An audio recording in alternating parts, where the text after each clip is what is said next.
কি হচ্ছে? লোকেরা বলে হায়াত বাড়ে, হায়াত তো বাড়ে না। হায়াত কি হয়? জন্মের পরের থেকে আমার জন্য রিজার্ভ আছে যতটুকু, 50 বছর বাঁচবো, 60 বছর বাঁচবো, যতটুকু হায়াত আমার জন্য নির্ধারিত করা আছে, নির্ধারণ করা আছে, প্রতিদিন একদিন একদিন করে কমে যেতেছে। এজন্য আমি বলি, আমার বাড়িতে যে ঘড়িটা আছে, এই ঘড়িটা বেলা 1টার সময় ঢং করে একটা আওয়াজ দেয়, শ্রোতাকে শুনিয়ে দেয়, বাড়িওয়ালা তোমার জীবনের মূল্যবান হায়াত থেকে 1 ঘন্টা কমায়া দিলাম।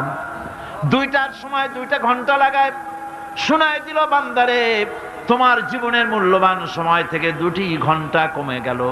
এমনি করে দিন গেল, মাস গেল, বছর গেল, আমাদের হুঁশ হলো না।